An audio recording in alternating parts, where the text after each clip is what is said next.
Muy bien. Bueno, les damos la cordial bienvenida al 16º Seminario Rafael Martín del Campo y Sánchez 2024. Estamos muy contentos justamente de arrancar nuevamente el seminario y este evento está organizado por el Laboratorio de Vertebrados del Departamento de Biología Comparada de la Facultad de Ciencias de la UNAM. Este tendrá una duración del 2 de abril al 24 de septiembre de 2024.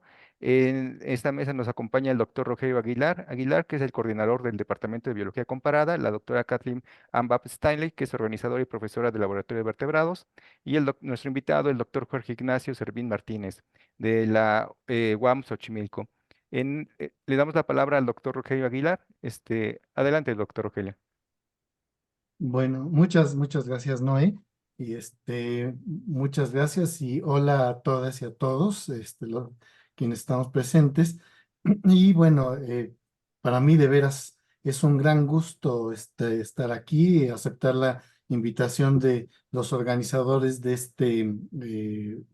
seminario Rafael Martín del Campo y Sánchez, que bueno, el comité organizado está conformado por mis compañeras y compañeros Kathleen Anbab Stanley, Juana Margarita Garza Castro, Noé Pacheco Coronel y Alejandro Villegas Castillo, que, bueno, de manera muy exitosa han estado organizando las 15 ediciones anteriores de este seminario. Esta sería la 16ª edición.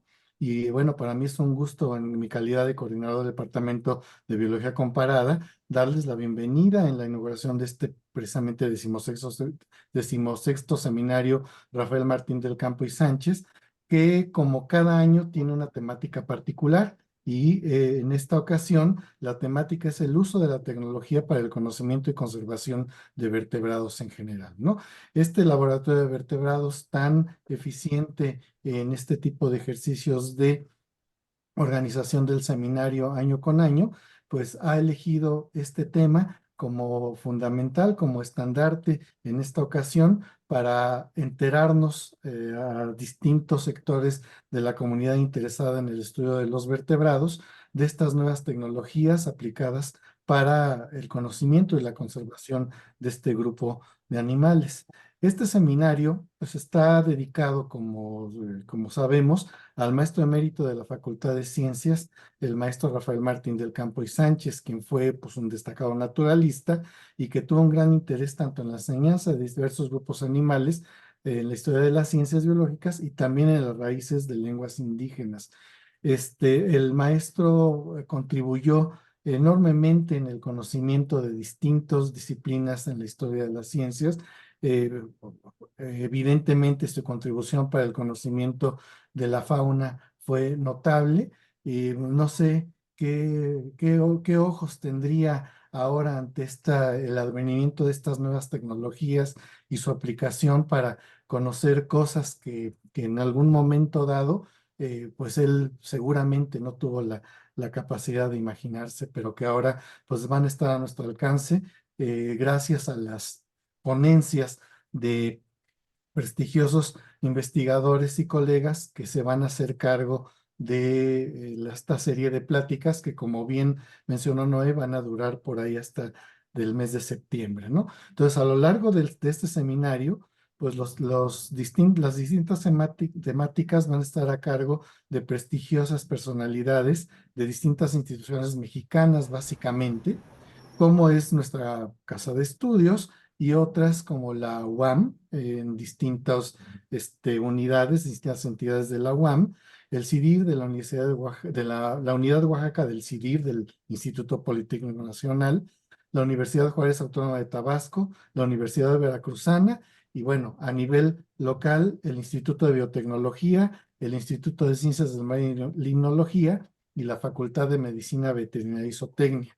Y adicionalmente, pues tenemos por ahí una organización de conservación que es el Instituto Tanmandúa y la participación de personal del Museo Nacional de Ciencias Naturales de Madrid. Entonces, yo confío en que la información que todas estas personalidades en el campo de la conservación de la fauna nos van a platicar, van a ser de gran utilidad en la formación de futuros biólogos en la consolidación del conocimiento de los biólogos ya formados y que también serán de interés general para gente que no necesariamente tenga una orientación biológica.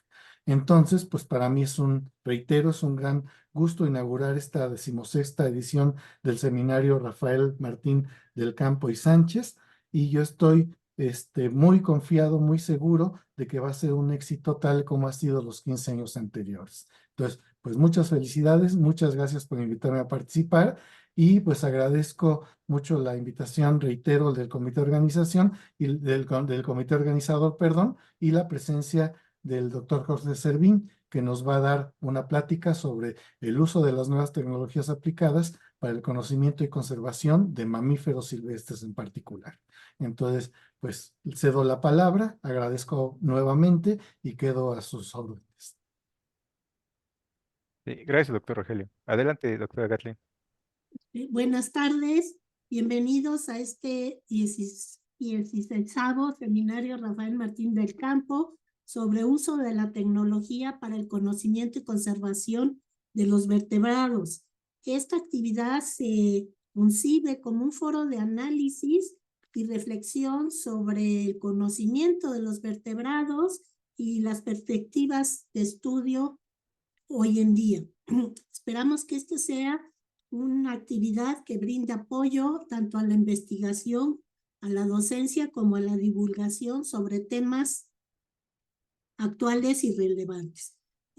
Hoy, como ya mencionó el doctor Rogelio, agradecemos mucho de antemano la participación tanto de investigadores nacionales de muy distintas universidades e instituciones mexicanas, así como de España y Brasil, entre otras. Agradecemos mucho la presencia de asistentes tanto de distintas universidades del país como la participación de asistentes de Colombia, Argentina, Perú y Salvador, entre otras instituciones.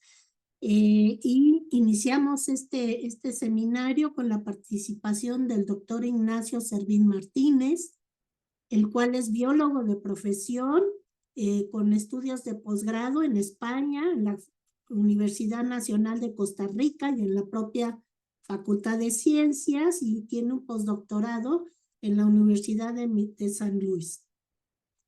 Hoy en día es profesor investigador de tiempo completo de la Universidad Autónoma de Xochimilco, Universidad Metropolitana, perdón, de Xochimilco.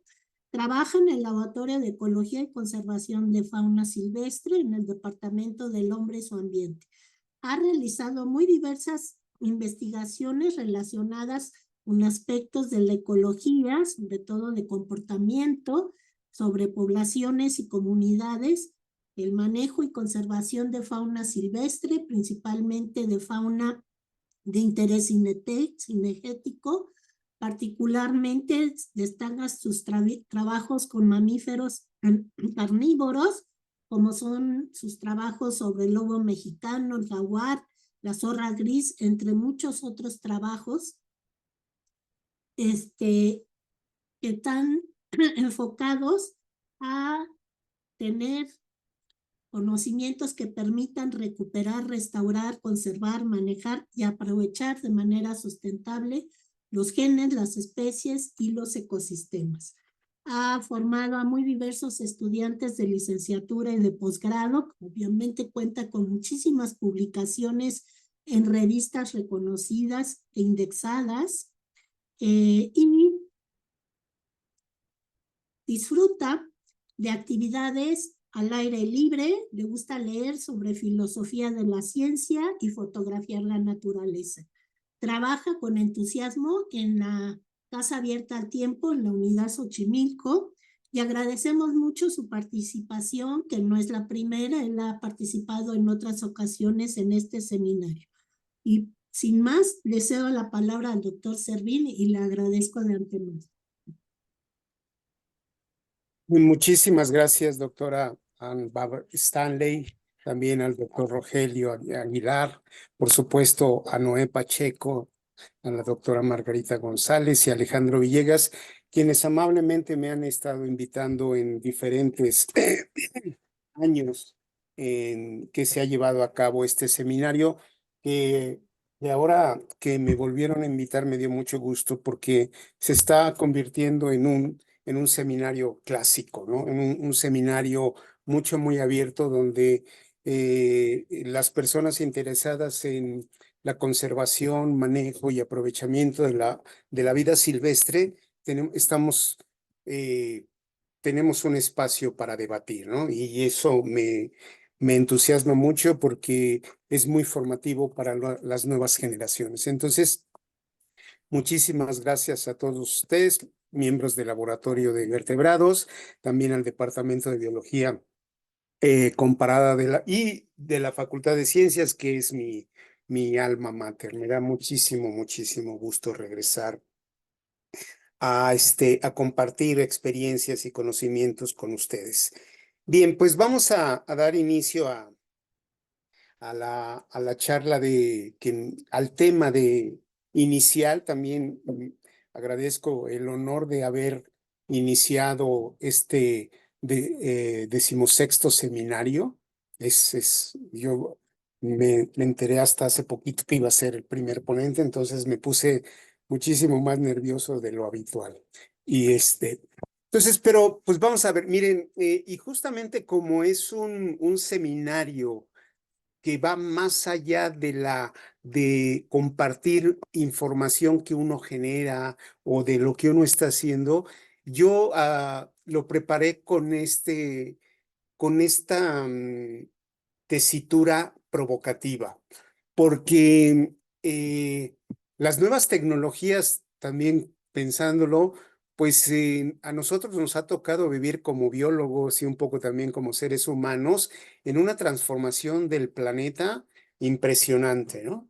Entonces, y me permití desarrollar no solamente nuevas tecnologías, para muchos jóvenes esperarían que hable de lo último de qué está pasando en la tecnología, pero voy a hacer una recapitulación de lo que se podría reconocer como nuevas tecnologías, entre comillas, desde un poco el siglo XX, ¿no? Porque como, como interesados en la generación del conocimiento y en la ciencia, pues sabemos que, que esto avanza muy lentamente, ¿no? Sobre todo si revisamos el desarrollo del conocimiento por la parte occidental, pues empezamos a tener una sistematización y una orientación desde los griegos. Y después vienen muchos cientos de años donde el conocimiento y sobre todo el conocimiento de la naturaleza ha sido bastante lento desde el punto de vista de las nuevas generaciones. Entonces, para esto, pues yo he preparado los siguientes temas. Ay, ahora no me... Ahí está. Que son un poco temas históricos en el conocimiento de la fauna silvestre o de la vida silvestre y aplicados al conocimiento actual para su conservación, para su manejo y sobre todo para su restauración. Sobre todo porque nos hemos estado ya dando cuenta, los que estamos interesados en la naturaleza, que le estamos devastando, ¿no? Lo que tenemos como reto es que el público en general comience a darse cuenta y tenga además conciencia de esta devastación, pero además de la conciencia, que comencemos a poner manos a la obra para restaurarla. Eso es muy importante. Y ahí eh, las nuevas tecnologías nos están ayudando mucho, pero junto con la generación del conocimiento y con el ordenamiento y las diferentes líneas de investigación que tiene las ciencias biológicas particularmente. Entonces vamos a ver estos temas de manera muy rápida, cómo comenzamos a generar acciones y teorías de la conservación, manejo y restauración a partir de la observación directa como primer tema. Y algunos de también tuve muchas horas de estar determinando qué podía hablar, porque la innovación tecnológica, como les mencioné, forma parte del crecimiento de las ciencias naturales a partir del siglo XX. Entonces, el segundo tema que vamos a tratar son las trampas. O sea, hay un salto muy grande de la observación directa de los etólogos, que particularmente todos los naturalistas del siglo XIX, Darwin, Humboldt, Candolle, utilizaban solamente sus ojos y algunos pequeños instrumentos ópticos. Pero el salto se empieza a dar a principios del siglo XX con la innovación de trampas para capturar animales silvestres, ¿no? Entonces, y no es lo mismo estar viendo animales a la distancia o vegetales a distancia que tenerlos entre las manos, ¿no? Y al principio esto también ha evolucionado mucho porque las primeras trampas fueron diseñadas como trampas letales, que también como miembros de la familia homínidae tenemos una larga historia para capturar nuestros animales para ingesta de proteínas, pero para alimentación, ¿no? Y a partir de ahí se empieza a generar un conocimiento muy empírico, pero el conocimiento mucho más de ordenación de la naturaleza comienza con Linneo y todos estos temas taxonómicos y sistemáticos. Posteriormente, como tema 3, vamos a hablar sobre, o voy a tratar de poner temas provocativos como el marcaje de los individuos, capturarlos, y bueno, después de capturarlos, pues también hay un salto, dejarlos, no sacrificarlos para museos.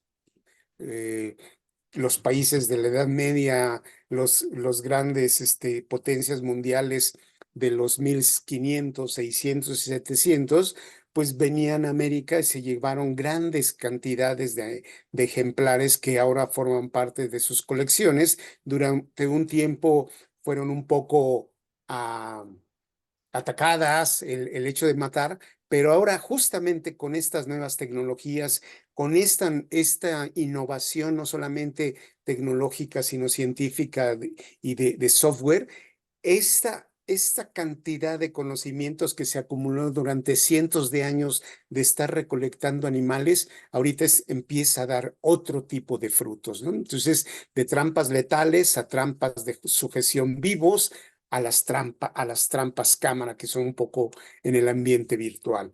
Después vamos a ver como otro tema el marcaje de los individuos. Bueno, pues ya que tenemos a los animales, pues qué hacerlos con ellos con una visión de ciencias naturales, una visión primero de naturalista y posteriormente ya de diferentes espacios académicos o de investigación para la ciencia, para la parte botánica, para la parte zoológica, para qué tanto me pueden servir para la taxonomía. Empieza a fortalecerse mucho la biogeografía con la distribución, los movimientos de los animales, con este tipo de innovación tecnológica que es el marcaje desde anillos, aretes, recientemente con los chips subcutáneos que también son muy, se están expandiendo rápidamente y sobre todo que no dañan, son menos invasivos para los animales.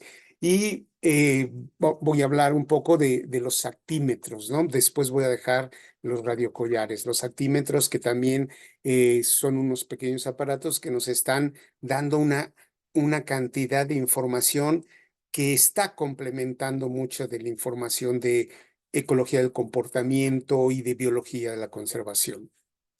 El tema número 4 va a ser equipos de captación de presencia. También en mi larga carrera como biólogo, pues con los colegas norteamericanos o del primer mundo, luego traían algunos elementos como los sensores térmicos que los utilizábamos, por ejemplo, en las madrigueras, los utilizamos un poco para roedores o para oquedades que nos encontrábamos en el campo y metíamos los sensores térmicos y detectaba calor y con eso nos podía decir si había algún individuo homeotermo, un individuo o algún animal que generara su temperatura porque no son tan eficientes con los reptiles, ¿no?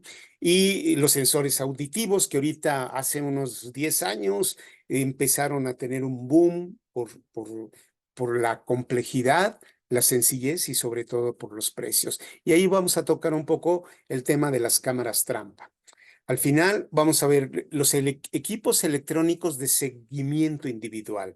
Vamos a ver un poco radiocollares de VHF, de alta frecuencia, y de ultra alta frecuencia, que son los UHF, y finalmente con los radiocollares GPS. Pero lo que más me interesa y a mí me gustaría que, sobre todo los jóvenes, los biólogos, los naturalistas jóvenes, comiencen a unir esta tecnología con el conocimiento y hacia dónde nos puede llevar. Y aquí en esta primera diapositiva vemos en recuadro verde los diferentes temas de los cuales se ha beneficiado estas nuevas tecnologías, ¿no? Desde la etología, la ecología del comportamiento, la taxonomía, la distribución geográfica, ya en el siglo XX, después de los 50, de los 60, la ecología de poblaciones, y ahí es donde empieza a emerger los conceptos de conservación y manejo de poblaciones. Y ya hay una gran acumulación de información de especies de manera individual como poblaciones, y las tecnologías nos ayudan para empezar a tener un piso más alto de observación de nuestra naturaleza, que es la ecología de las comunidades y la ecología de los sistemas.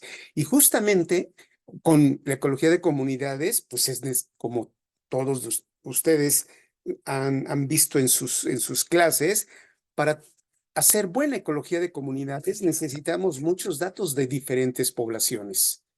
No podemos hacer una buena ecología de comunidad si no tenemos una porción significativa de la composición de especies de esa comunidad. Y ahora, desde los 90 para acá, empezamos a generar ese tipo, al menos en vertebrados que son desde los peces o los anfibios, reptiles, aves y mamíferos, que son complicados para trabajar y se necesita invertir muchísimo más tiempo en el campo. Y finalmente, con otras tecnologías como los datalogs, las estaciones que nos dan información climática, temperatura, precipitación, cantidad de luz, podemos tener los elementos para describir y empezar a comprender de mejor manera no solamente las poblaciones, comunidades, sino también los sistemas ecológicos, ¿no? Y el siglo XXI ha empezado a generar una cantidad de información mucho más compleja de lo que son los sistemas ecológicos y sobre todo con uno de los grandes objetivos para su conservación, manejo de hábitats o de estos ecosistemas, y también están siendo unos elementos muy importantes para que manejemos con objetivos de restauración, porque todo el mundo estamos sabiendo que hay una gran pérdida de especies, pero no sabemos mucho de las especies que estamos perdiendo o de los grupos. No sabemos el impacto que puede perder los polinizadores o los granívoros o los insectívoros. Estamos viendo por experiencia con los grandes depredadores la pérdida de este gremio, ¿no? Que también ahora, pues justamente hace 40 años que empezamos a tratar de rescatar a los lobos mexicanos, teníamos grandes lagunas de información que ahora tenemos, y esta información nueva la estamos llevando a las comunidades forestales y a las comunidades de nuestro país, y ellos, como tienen un conocimiento empírico de lo que son sus bosques, lo han estado comprendiendo. Y entonces, a diferencia de hace muchos años, que si les proponíamos regresar a los osos o regresar a los lobos, decían, no, no, no, no, no queremos problemas. Ahora se empiezan a dar cuenta que tener bosques completos les va a beneficiar a su actividad económica. Entonces, eso es un paso muy importante que a mí me gustaría que los jóvenes comiencen a tomar en cuenta y ser provocativos, porque pues, las herramientas pues, es un cincel y un martillo, pero a partir de esas herramientas podemos hacer obras de arte. Bueno, ojalá y pudiéramos hacer muchas obras de arte como lo hicieron pues, los grandes escultores Miguel Ángel y todas estas personas. No es lo mismo cincel y martillo con una gente que no tiene esa sensibilidad a gente con sensibilidad. Lo mismo pasa con todos estos elementos de innovación tecnológica. Son buenos, pero no nos dan todo. Nosotros tenemos que aplicar mucho del conocimiento formal que tenemos en nuestros programas de estudio. Entonces vamos a seguir a la siguiente diapositiva. La siguiente diapositiva, bueno, es un poco, lo primero fue una introducción de la tecnología y lo que vamos a ver, pero también otra parte que tenemos que quedar muy de acuerdo es que vamos a entender por conservación biológica y qué vamos a entender por el manejo. Constantemente se habla de la conservación, del manejo y como hace unos minutos de la restauración, pero tenemos que acordar qué es eso. Y para eso, pues los 90s, cuando México empezó a ordenar su vida y a generar leyes y una estructura orgánica para pues preservar, conservar y manejar el capital natural, pues se llegó a la necesidad que nuestras leyes tuviéramos un concepto que todo mundo entendiera, todo ciudadano, todo mexicano entendiera de lo que es la conservación biológica y se reflejara en las leyes. Y entonces, pues se reconoce por la Ley General de Vida Silvestre, la Ley General del Equilibrio Ecológico y Protección al Ambiente, que la conservación biológica es la protección, cuidado, manejo y mantenimiento de los ecosistemas, los hábitats, las especies y las poblaciones de la vida silvestre dentro y fuera de sus entornos naturales, de manera que salvaguarden las condiciones naturales para su permanencia a largo plazo. Si nosotros comenzamos a reflexionar, a debatir sobre este concepto, nos empezamos a dar cuenta que la última parte no la tenemos que fortalecer. No estamos salvaguardando las condiciones naturales para que el capital natural permanezca en el largo plazo, al menos en este país, y además en un país bastante notable porque tenemos una sobresaliente diversidad biológica. Somos de esas regiones en el planeta que tiene una extraordinaria diversidad biológica y eso también nos lleva a un compromiso ético, no solamente de cuidarla, sino de comprenderla, de entenderla.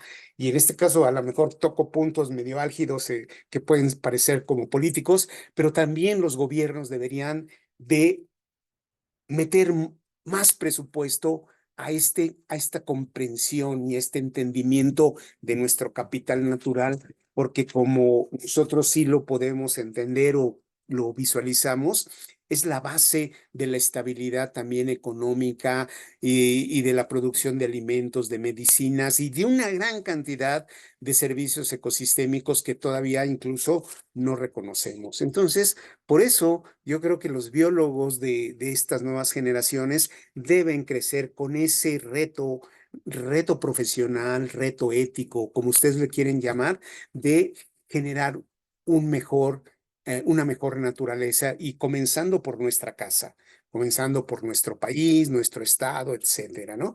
La biología de la conservación o la conservación biológica actualmente ya es considerada una ciencia madura que se encarga de mantener, conservar, manejar y aprovechar de manera sustentable los recursos naturales del planeta. Y se sustenta en tres ejes, que es la preservación, el manejo y el aprovechamiento de estos recursos naturales. Esto también debería de estar permeado en los altos funcionarios públicos, sobre todo los que están relacionados con la naturaleza, no solamente el cuidado, sino también el aprovechamiento, ¿no? Y pienso en las secretarías de Agricultura, de Ganadería, que deberíamos de empezar a trabajar de manera entrelazada para para preservar estas condiciones que salvaguarden nuestra naturaleza y nuestro capital. Entonces, muchos de los biólogos pues, nos formamos con el interés de ser científicos, de ser investigadores o profesores,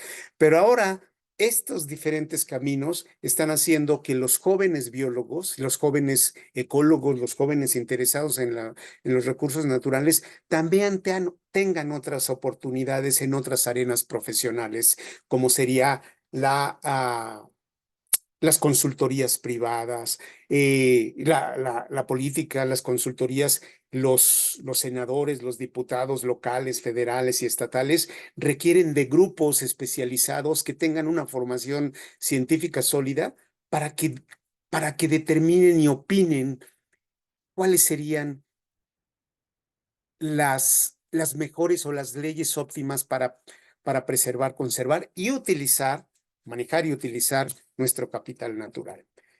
Y a eso nos lleva al siguiente concepto, el manejo de fauna silvestre. ¿Qué se entiende por manejo de fauna silvestre? Reconocemos que Leopold en su libro en muchos de su libro, él acuñó muchos términos del manejo de la vida silvestre y ha formado, sobre todo en Norteamérica, una ética de la conservación. Pero Leopold, dentro de su biografía, él aprendió mucho de las comunidades indígenas del norte del país. Venía en los veranos y luego cuando estuvo haciendo su trabajo de la fauna silvestre de México, estuvo trabajando y observando cómo manejaban los recursos naturales y sobre todo la fauna de interés que ahora llamamos cinegético, pero era de interés para meter proteína animal a estas comunidades, cómo lo manejaban, cuáles eran sus criterios. Y entonces ahí fue donde Leopold acuña como una frase que el manejo de la vida silvestre es un arte y una ciencia que tiene por objetivo generar cosechas anuales sustentables y en el largo plazo. Pero ese es un poco como hacia dónde es el uso de la vida silvestre. Pero el manejo de la fauna silvestre o de la vida silvestre se reconoce también en estas pocas líneas que también están en nuestras leyes y son todas las acciones temporales y sus efectos para conducir un espacio silvestre con determinadas variables bióticas y abíticas para incrementar, mantener o decrecer el tamaño de poblaciones y comunidades animales y vegetales que ocurren en estos espacios. Y ahí es donde nosotros tenemos muchísimo que hacer, los biólogos. Tenemos como un gremio profesional tenemos mucho que aportar. Justamente en este libro de Ernest Mayr, que publicó por los 70s del siglo pasado, que se llama That is Biology, esto es biología, que está traducido al español. En el prólogo dice que algún presidente, creo que de Francia, que era muy naturalista, como Roosevelt y muchos otros jefes de Estado que han pasado en estos países, que le han dado mucha importancia a la naturaleza, a los parques naturales, a las reservas. Creo que Giscard d'Estaing decía que la profesión del futuro iban a ser los biólogos. Porque los biólogos son aquellos profesionistas que están cultivados o educados con esa sensibilidad hacia la naturaleza y a partir del siglo XXI íbamos a comenzar a descubrir los beneficios que tiene la naturaleza y a romper con un paradigma histórico de muchos siglos que nos han enseñado muchos, sobre todo en las culturas occidentales, hemos crecido que el mundo está hecho para nosotros, que nosotros somos la cúspide de la evolución y que pues, los animales, los frutos y todo lo que hay es para nuestro provecho. Y ese paradigma se está rompiendo con estas pequeñas y grandes acciones de biología de la conservación, donde nosotros somos una especie más de este gran capital natural y lejos de ser su dueño, su rector, somos parte de él, ¿no?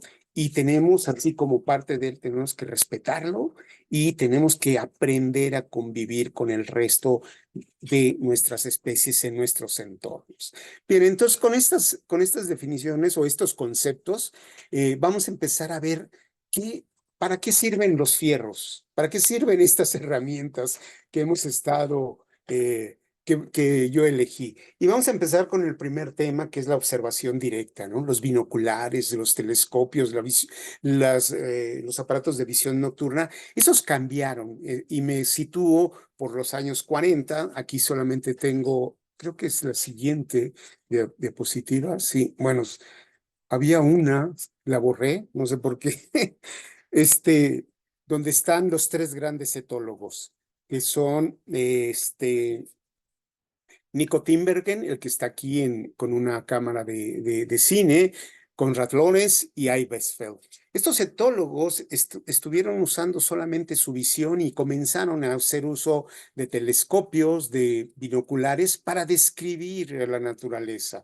Aquí puse una fotografía de un naturalista en África con una cámara, esto es a finales del siglo, a principios del siglo XX, con una cámara con telefoto. Ahora todo eso, la tecnología y la innovación tecnológica nos ha hecho que tengamos estos, por ejemplo, estos binoculares Swarovski, que cuestan entre 40 y 50 mil pesos, que tienen una nitidez extraordinaria. Cualquier ornitólogo quisiera tener, bueno, algunos los tienen, pero estos generalmente los utilizan los cazadores, no solamente los binoculares, sino también los spotscope o los telescopios Swarovski, porque pues tienen que ir a la búsqueda de especies muy aposemáticas, que se camuflajean mucho, y entonces tiene una gran capacidad para observar la naturaleza que pasa desapercibida, tanto los binoculares como los telescopios, ¿no? Y estos, junto con la aparición de ellos, estos tres etólogos también comenzaron a construir los métodos los métodos para generar un conocimiento de calidad, y es donde nace la etología y después se desarrolla como ecología conductual. Ya la guerra y las innovaciones tecnológicas de las potencias, pues lo último de las últimas cosas que nos han traído como beneficio para los naturalistas son estos aparatos de visión nocturna, que también muy al principio estaban prohibidos, muy al principio estaban en los 80s que empezaron a salir al mercado en el primer mundo, solamente tenían hasta 2 o 3X, o sea, tenían pocos aumentos. Ahora ya tienen muchísimos aumentos y para hacer estudios conductuales de animales nocturnos, sigilosos, pues son bastante útiles. Y ahora también a mí me da muchísimo gusto porque muchos de los estudiantes que salen a campo salen con una cámara fotográfica, una reflex ya digital, con telefoto, y pues tienen imágenes impresionantes. Pueden ver a un ave, a una lagartija, a una serpiente, a un ratón, la capturan en el tiempo y la pueden revisar con muchísimo más detalle. De esto voy a hablar un poquito más extensamente, algo que le llamé la captura de la luz. O sea, porque nos interesa a nosotros capturar animales y todo, pero a través de estos instrumentos ópticos, lo que estamos haciendo es capturar la luz. Bien, y con la aparición, les estaba comentando que surge la necesidad de aprender a observar. Y justamente los biólogos y sobre todo los interesados en el comportamiento animal, necesitamos no solamente utilizar estos instrumentos, sino instrumentos complementarios para que verdaderamente tengan resultados impactantes, es la sistematización de las observaciones. Porque la mayoría de personas dependemos los seres humanos mucho de la visión, pero pocos sí sabemos observar o pocos saben observar de manera de generar datos cuantitativos y cualitativos, ¿no? Y esto fue un aspecto fundamental en la etología, y nos llevó a la cuantificación de conductas. Y empezamos a ver, sobre todo estos naturalistas alemanes, se empezaron a dar cuenta que nosotros no éramos la única especie con complejidad social y de relaciones sociales, sino muchas otras especies. Entre ellos, ahorita vamos a ver algunos. Ellos también empezaron a generar aspectos de dibujo, que también ha sido muy importante en la taxonomía, en la ordenación de la naturaleza.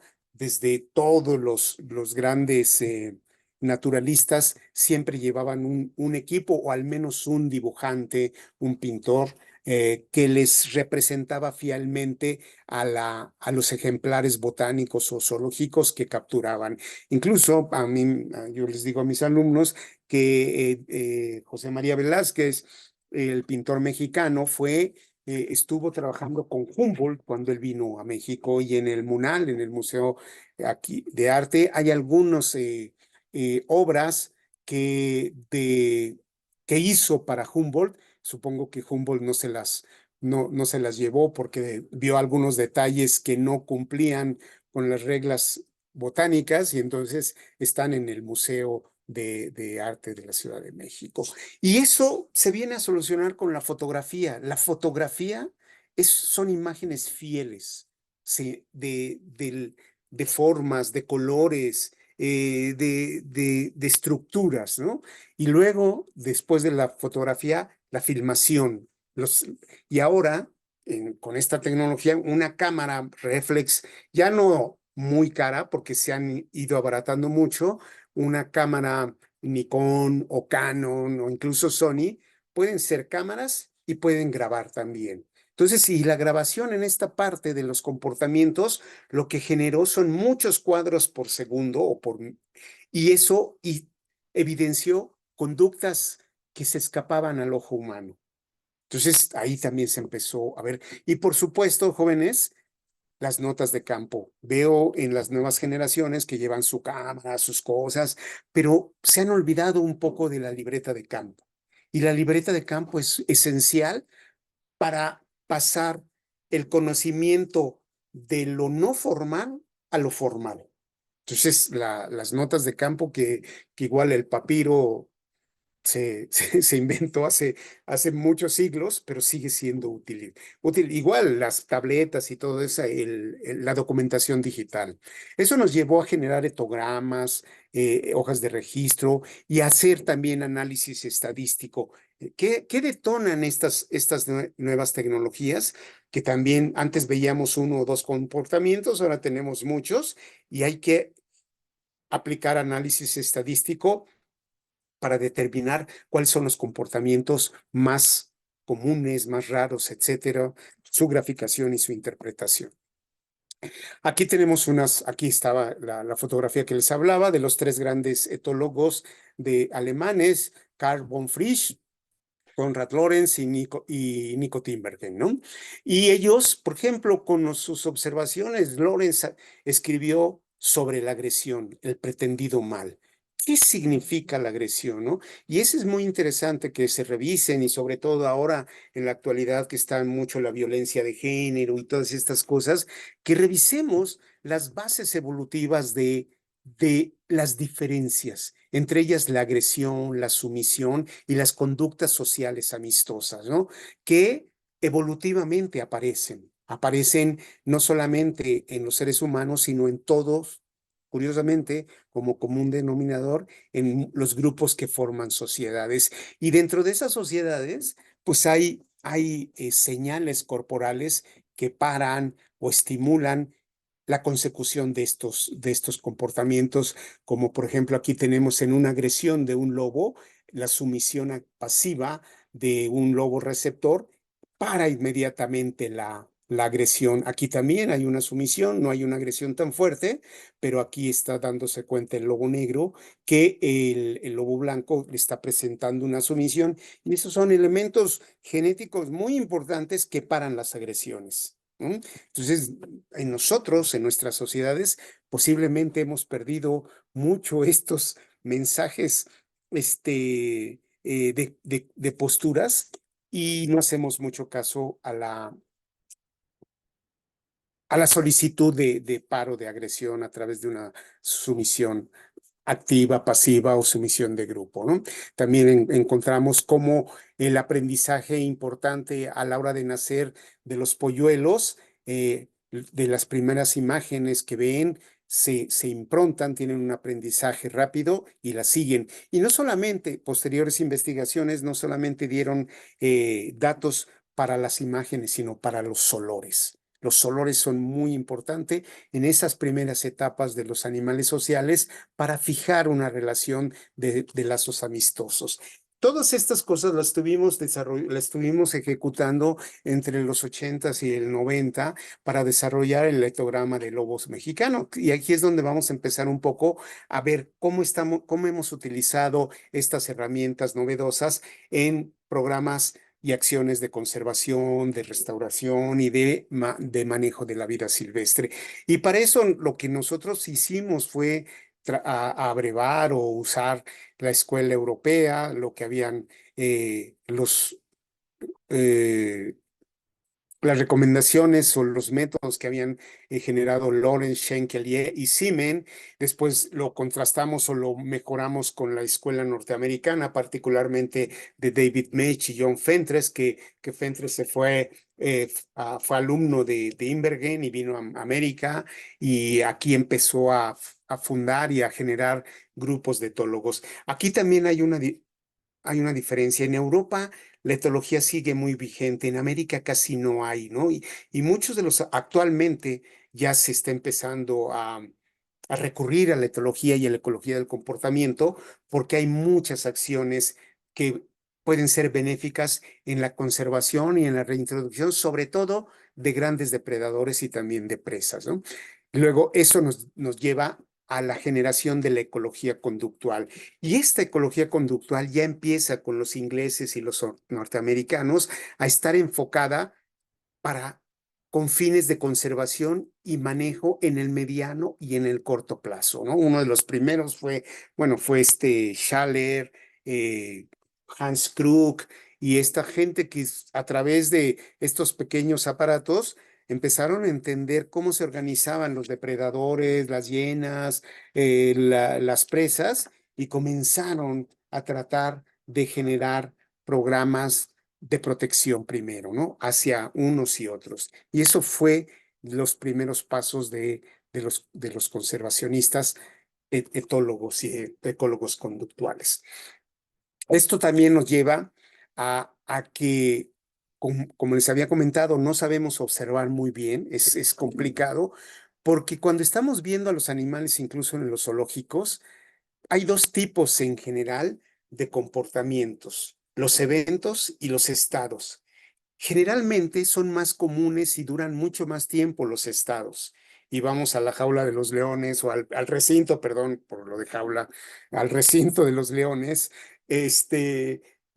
y los vemos echados y no hacen nada. Y en realidad lo que están mostrando son estados conductuales. Y los eventos conductuales tienen una connotación social, una connotación jerárquica. Esos son más difíciles de ver y solamente a través de binoculares, telescopios y ahora a través de grabación de cámaras podemos revisar ese tipo de cosas porque tienen un gran repertorio desde lejos, cómo se comunican estos utilizando sus diferentes posturas de cuerpo, y también, por supuesto, las hormonas juegan un papel muy importante al secretar olores, que igual nosotros solo nos basamos en la vista, y los olores no los sabemos interpretar, ¿no? Entonces, esto sería muy importante. De hecho, la ecología química, por allá por los 80s, McDonald comenzó a trabajar con el impacto de las marcas olorosos en los pequeños carnívoros, en la zorra roja, en los tejones, meles, pero no estaba la parte química y las partes metodológicas tan desarrolladas, y quedó un impasse, una laguna, y solamente recientemente, después hay otro intento con unos estudiantes de David Mech que tratan de hacer lo mismo, cómo funcionan los marcajes olorosos en la territorialidad de los lobos y y solamente en invierno, porque en invierno se daban cuenta dónde marcaban, porque marcaban sobre nieve y la orina se podía mantener y se podían hacer algunos análisis químicos de la cantidad de hormonas que tenía. Y ahí empezaron a descubrir que eran sensibles a las concentraciones o a las emisiones de olores por las hormonas. Y no es recientemente, sino en los 2000, en este siglo, que no solamente la observación directa, sino la generación de otras tecnologías como son estos aparatos que logran cuantificar ínfimas cantidades de concentración de hormonas que dejan en los excrementos, en los revolcaderos o en la orina. Nosotros estamos empezando a entender cómo es esa comunicación que se da entre estas especies sociales, que no nada más es morfológica, de posturas, también es de sonidos y es de olores. Entonces es muy interesante lo que la observación ha generado, ¿no? En este sentido, pues también los métodos de muestreo empiezan de presencia-ausencia, focal por individuo, focal por pareja, barrido, y estos ahora son como métodos que se pueden aplicar y utilizar en los datos que tenemos de cámaras trampa, porque allí también en su momento voy a hablar un poco de lo subutilizado que son estas grandes cantidades, estas miles de imágenes que generan las cámaras trampa. Entonces, con los globos, pues a través de observación directa, con fotografías y una que otra filmación, logramos describir 37 conductas en 5 grupos y sus frecuencias de emisión a lo largo de este tiempo, ¿no? Entonces, y eso nos comenzó a dar elementos para empezar a conocer una especie que se estaba extinguiendo en los 80 y no sabíamos nada de ellas. No sabíamos si eran sociales, de qué tamaño eran sus manadas, no sabíamos qué comían, no sabíamos qué tamaños de ámbitos hogareños, en los tamaños de grupo, etcétera. Entonces empezamos a generar ese tipo de cosas. El siguiente paso que los biólogos, los interesados en la restauración es el gran paso de las trampas. Y aquí también muchos de ustedes dirán, esas no son nuevas tecnologías, porque las trampas Sherman desde 1920 se patentaron, pero yo he tenido experiencia que hay varios personas mexicanas que quieren reproducir las trampas Sherman y no son tan eficientes como las Sherman, ¿no? Entonces, lo mismo, las trampas ratoneras. Aquí tenemos 2 tipos de trampas, las que son letales y matan y las trampas que es de sujeción viva. Con el tiempo, las segundas, el inciso B, se ha comenzado a ser como más aceptadas. Las trampas letales son más condenadas, ¿no? Pero aquí hay una historia muy interesante, por ejemplo, bueno, tenemos las Sherman, las trampas de golpe que se utilizaron muchísimo para colecciones de museos de historia natural, las trampas tuceras o de foco, que también son letales para los animales, las especies de mamíferos fosoriales particularmente. Tenemos las trampas de caja, que también mantienen al animal sujeto, no, son menos dañinas, menos invasivas, pero son un poquito más complicadas de que entre los animales, porque los animales de por sí, su naturaleza de desconfianza es mucha. Entonces, es difícil se invierten muchas horas, hombre, en esto. Y luego tenemos en la parte derecha extrema 2 tipos de trampas muy controvertidas. Las primeras, las que están en esta parte superior, déjenme ver si me acuerdo dónde está el apuntador. Por aquí está, bueno, a ver si, a la derecha están los lazos. Esas trampas son antiquísimas, trampas como indias se les conocen. Cuando a mí me las enseñaron, yo dije, no creo que un animal sea tan tonto como para meter una pata o el pescuezo en esta zona y se capturen. Esas no funcionan. Y para mi sorpresa, comienzan a funcionar porque también, además de la tecnología, hay otra cosa que los jóvenes biólogos han perdido o no le han dado más importancia, sobre todo los biólogos que están interesados en los grandes vertebrados. Han perdido ese interés por el conocimiento tradicional. Y aquí todas estas trampas se complementan con saber leer el espacio en donde voy a colocar las trampas. Si bien es cierto, la cantidad, el tamaño de muestra o el número de trampas va a ser muy importante para incrementar mi probabilidad de captura. La probabilidad de captura se vuelve a incrementar si nosotros empezamos a aprender a leer el paisaje de los animales que queremos capturar, no solamente de roedores, también de murciélagos, de mapaches, de conejos, así como de carnívoros. Entonces, estos eh, además de la tecnología, es el conocimiento que uno puede generar.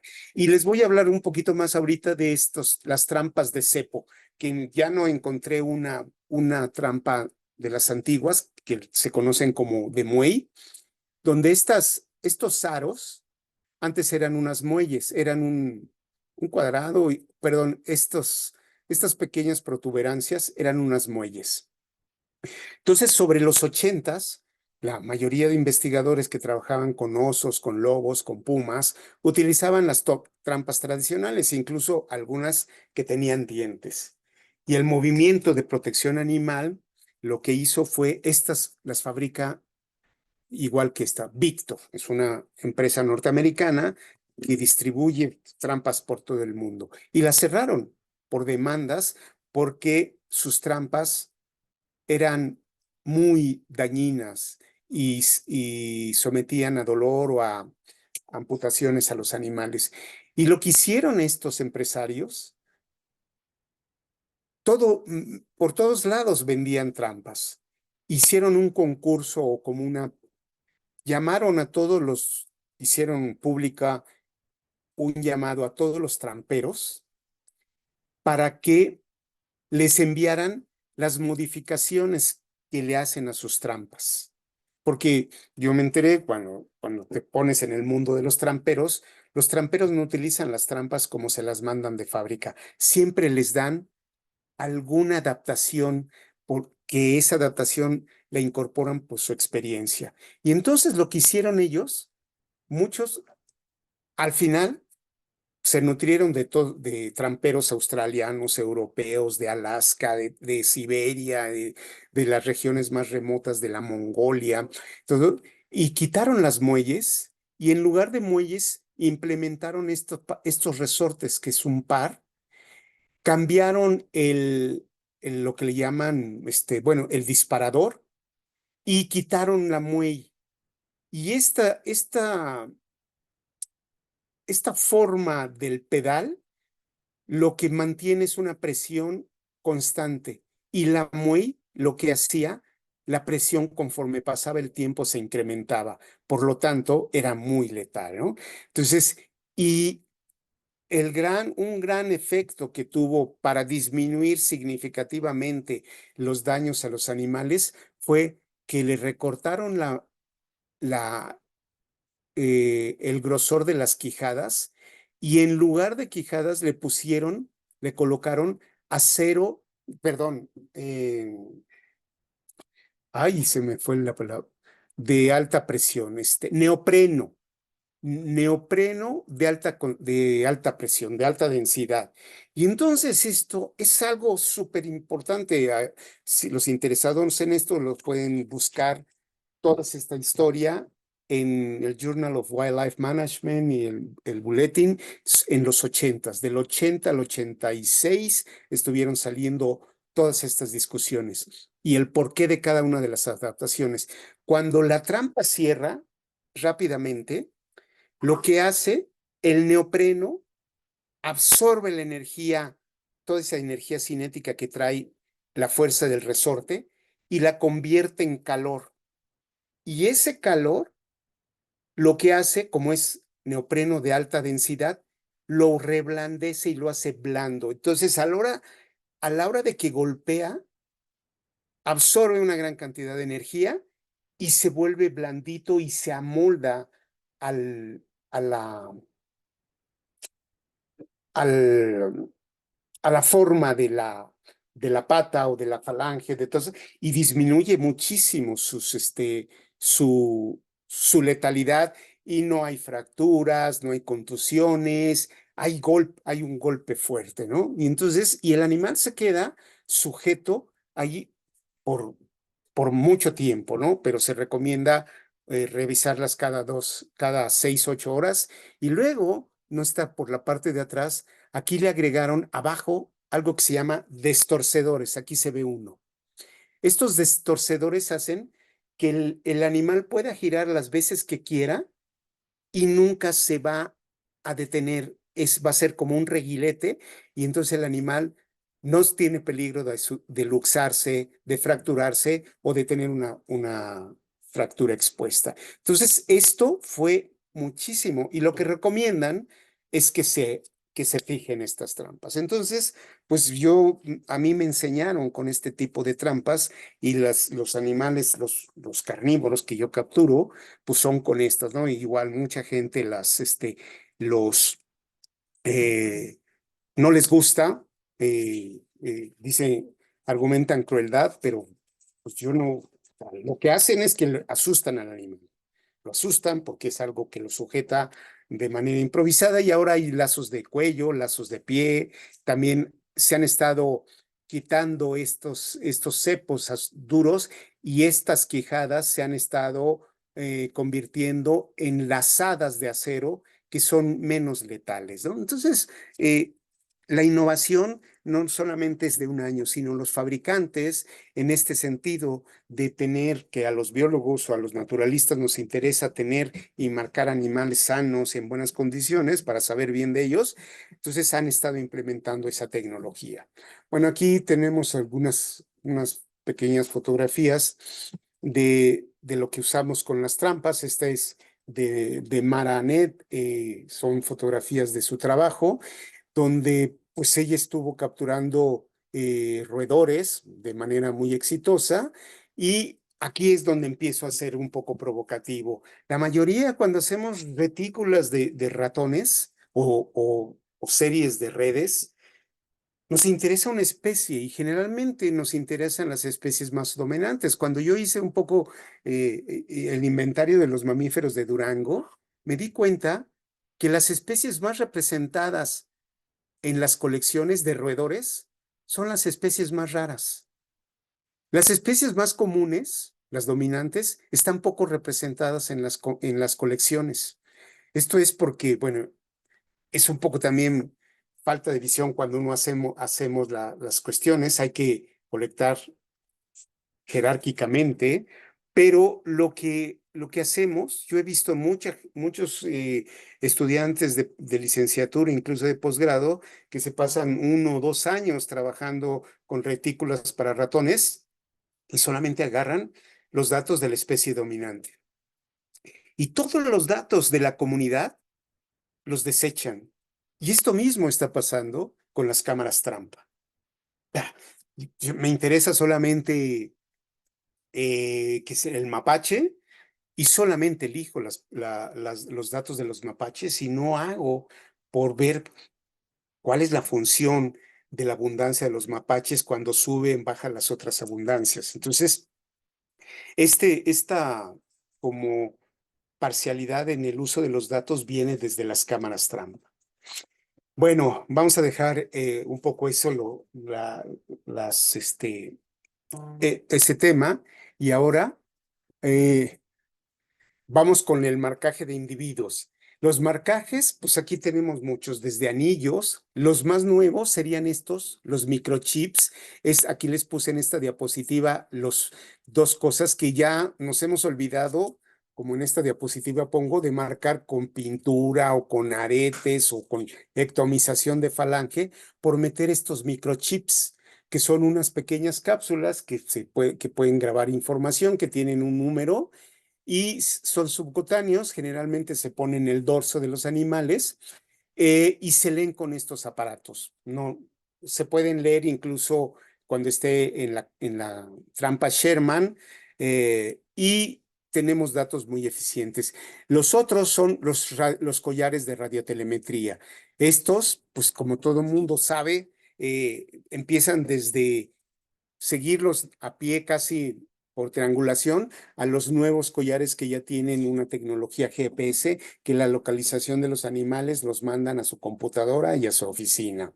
Entonces, los microchips nosotros los hemos utilizado en los lobos. Desde pequeños se les incorpora en el lomo a un microchip con un número que nunca va a cambiar. Y esto también es muy bueno, esto también se está tratando de hacer en CITES para marcar animales que pueden ser objeto de tráfico ilegal, porque pues a pesar de que no tengan una marca visible, tiene un microchip que puede determinar de dónde es ese animal y cuál es su procedencia, etcétera, etcétera. Tiene mucha utilidad para controlar el tráfico de especies. Y también eso lo hacemos con animales adultos.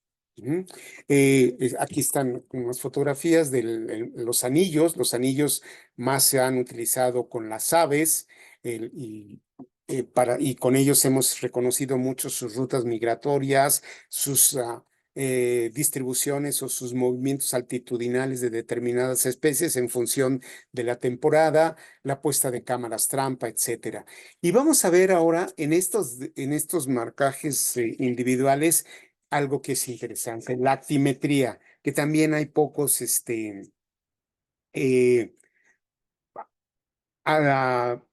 hay poca generación de estos datos. Aquí el experto es el doctor José Carlos Sánchez Ferrer, que hizo su tesis doctoral en el laboratorio, y le pusimos actímetros, que este es aparatito, que es un sensor que mide la actividad motora mediante un acelerómetro. Este mide como 3 centímetros de largo por 2,5 de ancho, pesa algunos 20 gramos, se le colocó, esto es una tecnología para humanos, se le hizo una caja de aluminio y se cubrió con plástico para que fuera resistente al agua, y se le colocó en estos collares y se les pusieron a los lobos. Junto con los actímetros también en los sitios pusimos data loggers que medían temperatura, humedad y cantidad de luz cada hora. Con esto, nosotros generamos una cantidad, cientos de miles de datos, porque programamos el actímetro a que nos diera información cada 30 segundos de la actividad. Entonces generamos estos actogramas donde las partes como más amarillas, más intensas, nos indica actividad, y las partes que están más oscuras o más espacios negros es menos actividad. Y aquí vemos cómo los animales, a pesar de que están en cautiverio, que era una de las preguntas que siempre nos cuestionaban, nos decían que estos animales ya estaban muy acostumbrados al cautiverio, que no iban a ser funcionales para la vida libre. Y pues aquí con esta seguimos como a 30 y tantos animales durante 2 años o 3, y empezamos a generar los datos del ciclo circadiano y no lo han perdido, porque tiene un componente genético muy fuerte. Esto donde el patrón de actividad varía es cuando esta hembra parió. Empieza aquí, el parto tiene una demanda energética fuertísima y de actividad, y durante las noches de amamantar y de cuidar a los crías, pues los animales tienen muchísima actividad. No solamente nos da estos actogramas, sino también nos da periogramas y los patrones de actividad con una certeza impresionante de esto. Entonces, con esto, una de las cuestiones uno de los aspectos que nosotros descubrimos y que nos cuestionaron las revistas donde publicamos estos trabajos es que la actividad de los lobos salía diurna.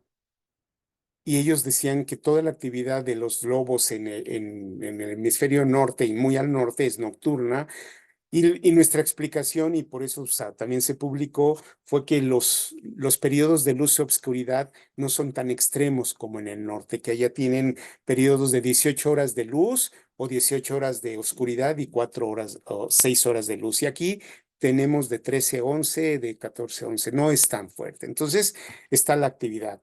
Vimos cómo la actividad cambia en función de la edad, de los viejitos, los lobos viejos, los adultos reproductivos, los jóvenes, cómo cambia, pero en general su periodicidad es de 24 horas. Su ritmo circadiano no varió, ¿no? Logramos en todos los animales que hay una desviación estándar de 0.03 segundos de variación y eso se puede asumir al aparato y no tanto al ritmo biológico de los animales.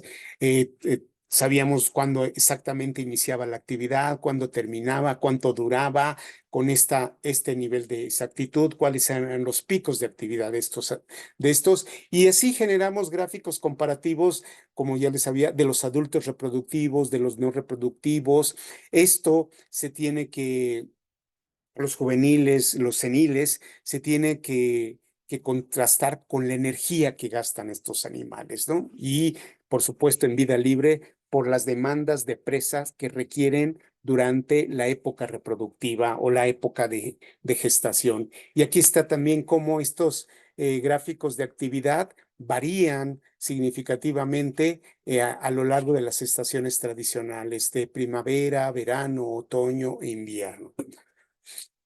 El quinto, porque ya se me está terminando el tiempo, son los equipos de captación de presencia. Ya hablé un poquito de los térmicos, pero esos ya se han dejado de usar y ahorita están muy emergiendo los sensores auditivos. Los sensores auditivos junto con las cámaras trampa, y donde vemos cómo en esta gráfica, cómo la frecuencia de audición de los animales varía. Y sobre todo, de esto saben muchísimo más algunos colegas que ojalá y me estén viendo este seminario, que están trabajando con el catálogo de sonidos de los murciélagos mexicanos. Es un proyecto, el Sonosoc, que fue financiado por Conavio y generó una gran cantidad de datos y ya hay muchos estudiantes y mucha gente que está trabajando con los catálogos de sonidos para mejorar las composiciones de las comunidades, ¿no? Hay algunos colegas que también lo están haciendo con aves y también recientemente con los cantos de las ranas y todo, y este tipo de... Voy a terminar, por favor. Entonces, aquí hay una gráfica de los precios. Estos eran carísimos al principio. Los fabricantes, Wildlife Acoustic, Peterson, variaban de $2,000 a $7,000 casi un aparato de estos. Y ahora acaban de sacar hace unos meses, unos años, el AudioMod, que tiene $75. Entonces ya lo que se están haciendo con estos es comprar muchos y poner en diferentes espacios de los bosques, de las selvas, para generar catálogos de los murciélagos, de las aves, que son mucho más sigilosas y son más difíciles de capturar, pero los datos virtuales o de los datos de su presencia lo estamos generando muchísimo, muchísimo más de manera confiable. Ahora vamos a ver esta cuestión que aquí se pasó el título, pero es cómo cazar la luz. Y eso es básicamente a las cámaras trampa, ¿no? Las cámaras trampa, para muchos jóvenes dirían, es una tecnología muy reciente, pero la primera cámara se diseñó y la primera fotografía está en esta imagen, fue generada en 1827. Esta es la primera fotografía, la evolución de la fotografía. Después vienen las cámaras reflex, la captura del color en 1861. Luego, en 1906, los hermanos Lumière generaron unas placas para ser sensibles al color y existiera la fotografía color. En 1935, la fábrica Kodak empieza a fabricar en masa el Kodachrome. Y a partir de aquí hay una carrera para capturar no solamente las imágenes, sino la luz. Luego vienen las cámaras reflex, Nikon, todas estas. Y en 1975 se desarrolla este filtro que es el origen de los píxeles en las cámaras actuales digitales y en estos sensores que ahora son bastante caros y hay una carrera entre Nikon, Canon y todas estas por eso. Y la primera cámara digital se fabricó en 1975 por un ingeniero que trabajaba para Kodak, pero lo corrieron porque le dijeron que eso no tenía futuro. Después Sony, por supuesto, lo contrata y en 1981 lanza la primera cámara digital y a partir de aquí empieza. Las primeras cámaras de trampa que yo trabajé, esto ha sido muy importante porque nos ha permitido un nuevo observación a la vida silvestre. Mis primeras cámaras que inventé o propuse fueron en 1986 con un proyecto con norteamericanos que ellos trajeron estas Kodachrome 120 y lo que hacíamos para buscar al lobo, con algunos aparatos de fierro o como herraduras, hacíamos un camino para fotografiar a un animal silvestre, poníamos pollos, los amarrábamos, con estos hilos fuertes de pescar, hacíamos una lazada, hacíamos un camino, hasta generar un mecanismo primitivo y automático que disparara el gatillo. Estas fueron las primeras, los estuvimos haciendo para buscar el lobo mexicano y por supuesto luego la tecnología nos ganó, ¿no? Como a los 4 años ya empezaron a haber cámaras trampa, las empezamos a adquirir. ¿Y qué es una cámara trampa? Pues es un dispositivo compuesto por un sistema de detección de movimiento y o de calor que está conectado al disparador de una cámara convencional, ya son digitales, y estas se disparan al detectar algún movimiento o cambio en la temperatura del ambiente y que interfiere en el área de acción del detector y envía una señal a la cámara para que ésta la dispare y se abra el obturador y se registre la foto, ¿no? Entonces, en la actualidad hay un montón de modelos de cámaras trampa y es un boom. Todo el mundo quiere sacar, es relativamente fácil.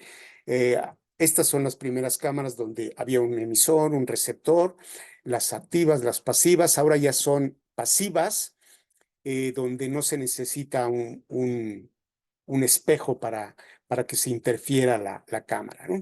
Entonces, y estos, pues hay muchísimos, afortunadamente, muchísimos trabajos en México que estamos generando datos de los carnívoros o de animales nocturnos que hasta los 90s no sabíamos mucho de ellos y ahora tenemos miles de cámaras y ha dejado como en la historia a los trabajos por huellas, por rastros y por excretas a través de calcular y las estaciones olfativas a través de calcular las densidades. Pero, ¿qué hacemos con estos datos de la luz silvestre cazado? Pues como ya les había comentado, generalmente se trabaja como población, pero lo que esto es una invitación a que los jóvenes que están haciendo sus trabajos de tesis con conjuntos de cámaras empiecen a invadir la ecología de comunidades. ¿Por qué?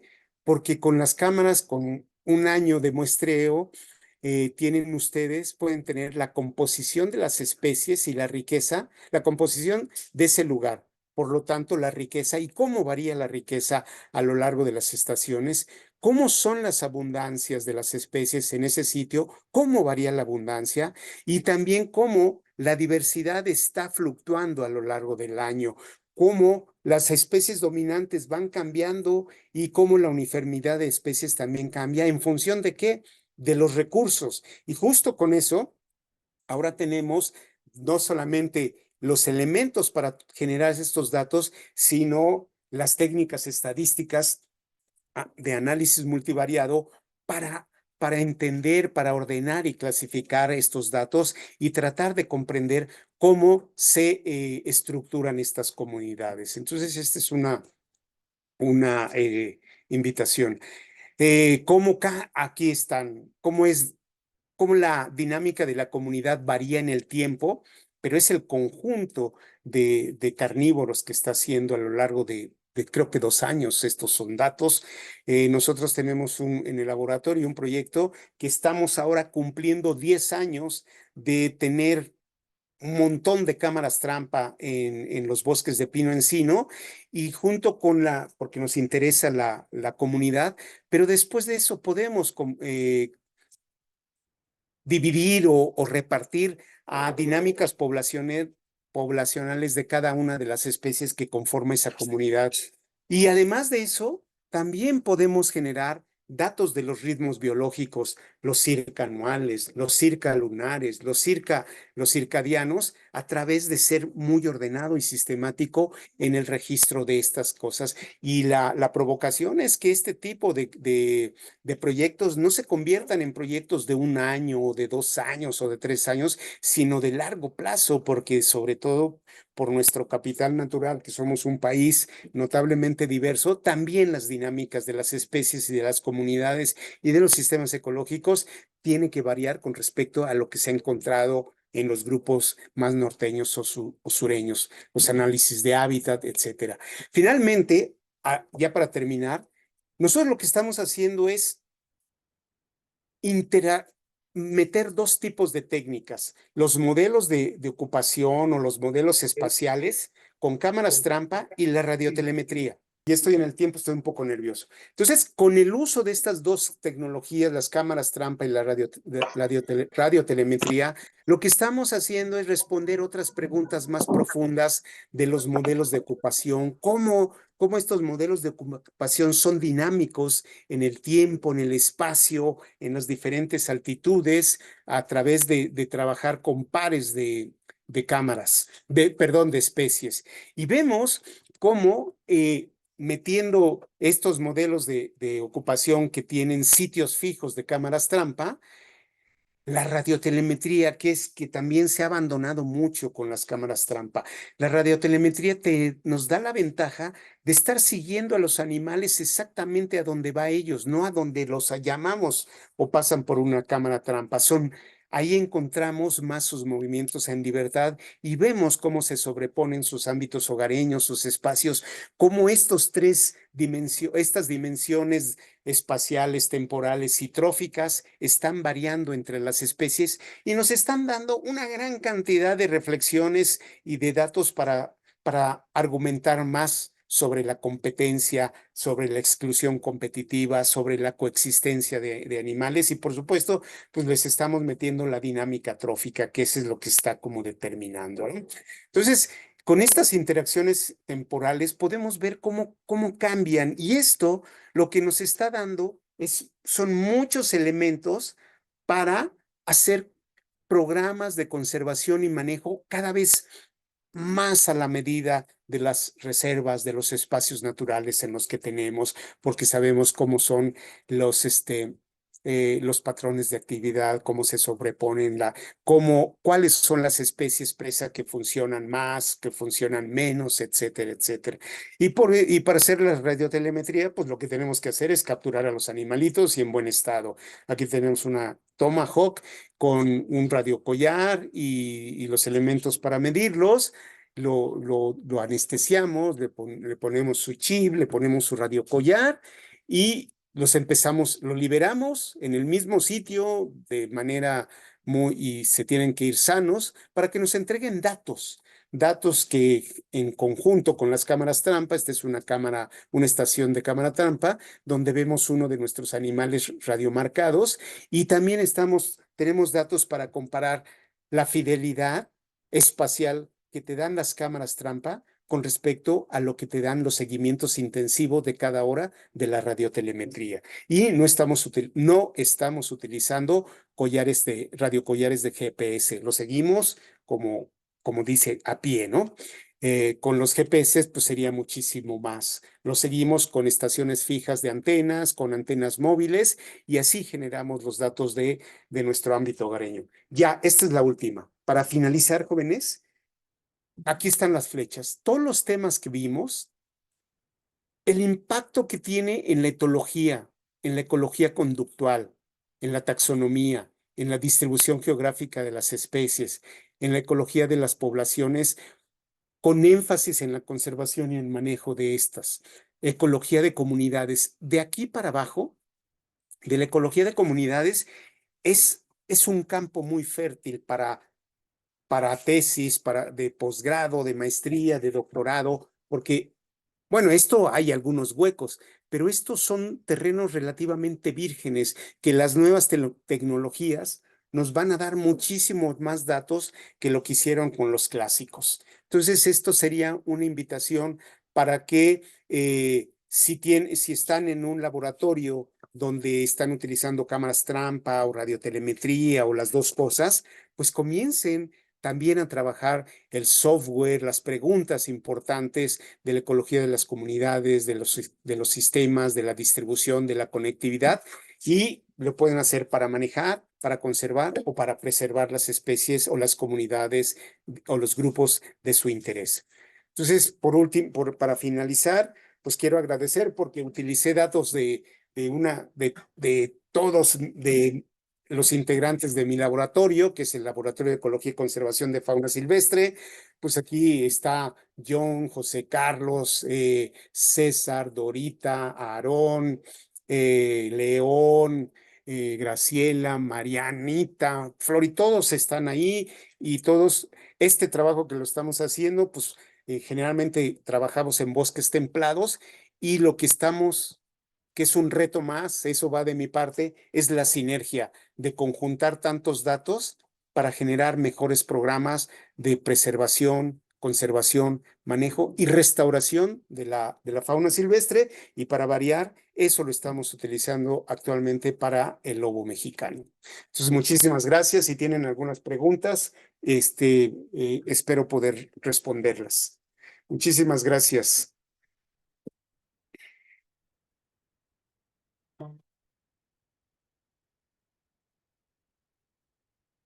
Sí, le agradecemos mucho, doctor Servín, por la magnífica conferencia que nos ha brindado.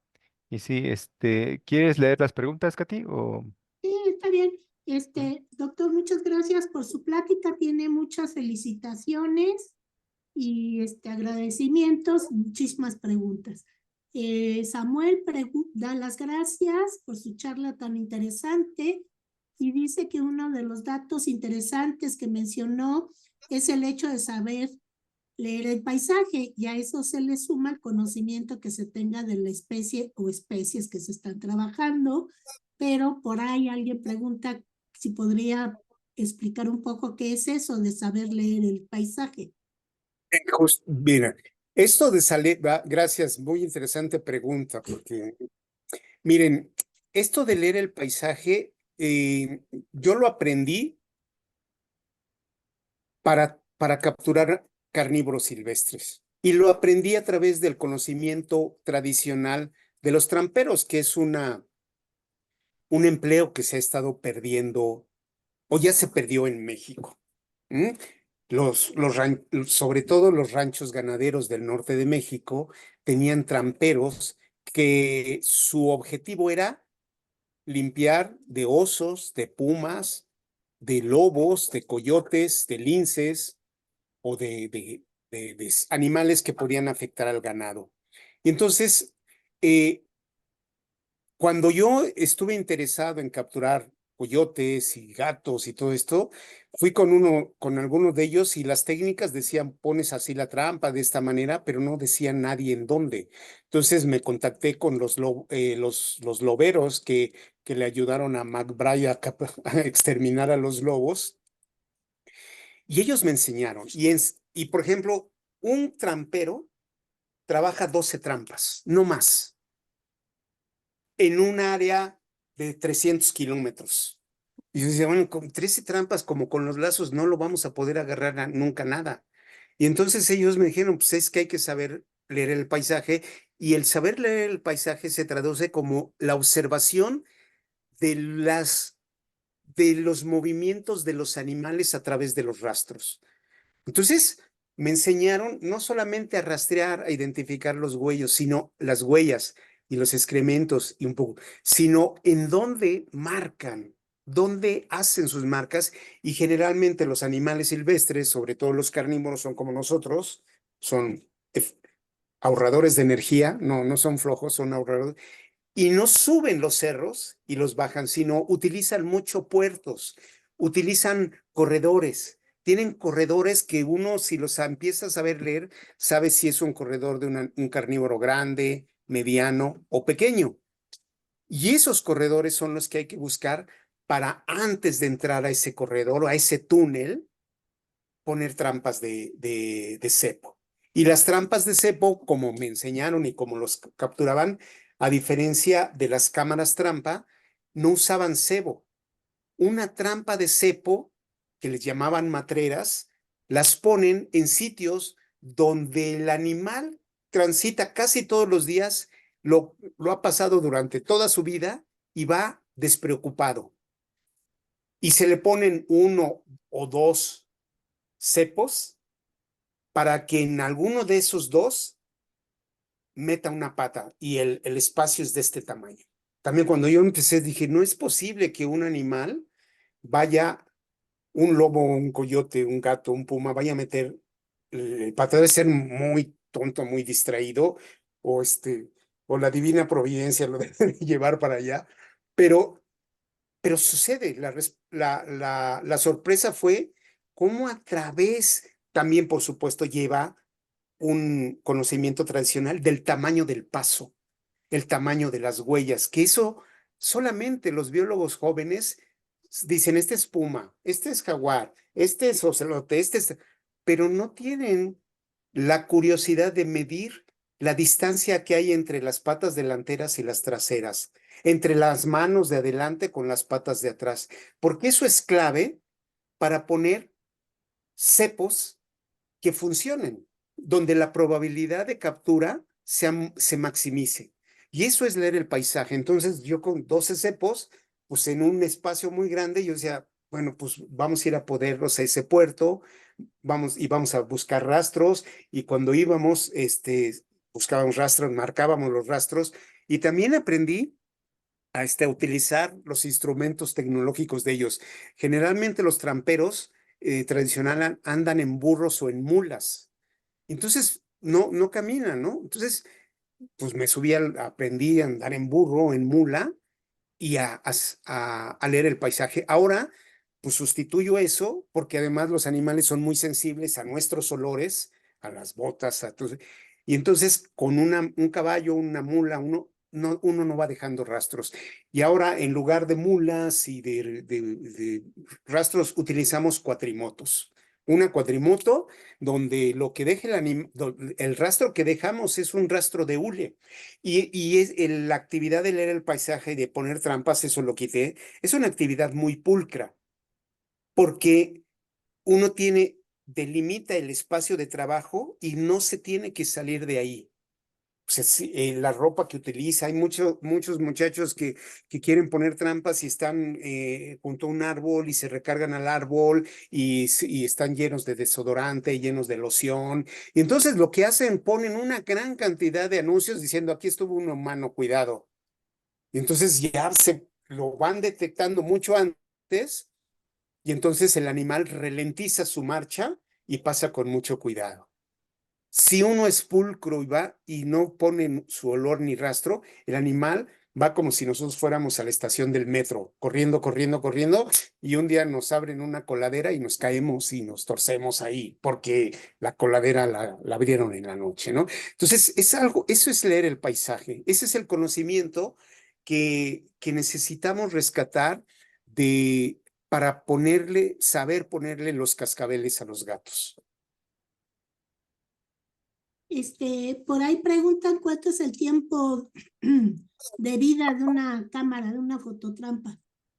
Oye, yo tengo unas cámaras de 20 años, pero pues tienen sus píxeles, bueno, las usé 10 años, y ahora hay unas muy buenas, que cuestan como $800, que dicen que duran para toda la vida, ¿no? Pero en general, la vida media de una cámara trampa influye por la intensidad que uno la usa. Nosotros tenemos cámaras trampa que están con este proyecto, están cumpliendo 10 años, pero a veces hay años que las quitamos, las limpiamos, les damos un mantenimiento y las volvemos a poner, porque depende si el invierno hubo mucho frío, si en el verano hubo muchas lluvias, una serie de cosas. Ahora los fabricantes ya les ponen una serie de están mejor hechas porque ya no se les mete tanto el vapor de agua, ni el agua, ni nada. Las primeras sí eran muy sensibles a la neblina, al vapor de agua, a los cambios de temperatura.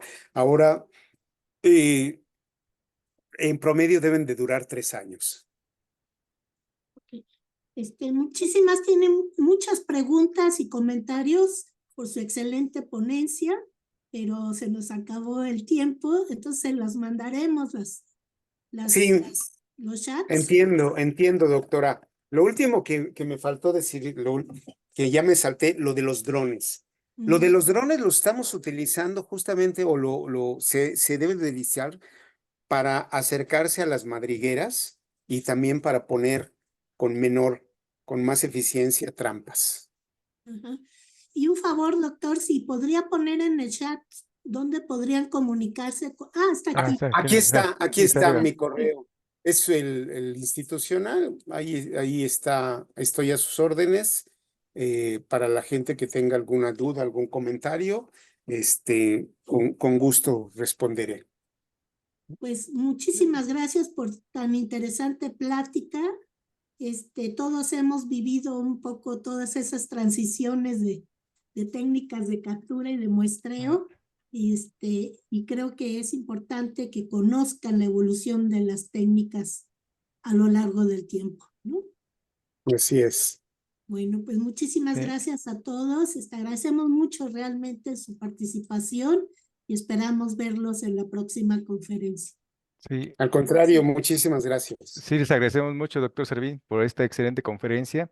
De hecho, nada más antes de cerrar, le mandan saludos de varias partes de México, de Guerrero, de la Universidad Autónoma de Guerrero, de Zacatecas, de Yucatán, de países como Salvador, Perú, Argentina, Costa Rica, se han conectado. Y nada más antes de cerrar, los invitamos a que se conecten a la siguiente conferencia. El martes 23 de abril nos va a acompañar el doctor Rafael Ignacio Márquez de la colección científica del Museo Nacional de Ciencias Naturales de Madrid y va a dar en la conferencia sobre fonoso.com y estudios de comunicación acústica y detección de vibraciones en anuros. Entonces, lo esperamos para el 23 de abril. Entonces, les deseamos que tengan un excelente año y que nos sigan acompañando en este seminario, Rafael Martín del Campo. Te agradezco mucho, doctor Servín.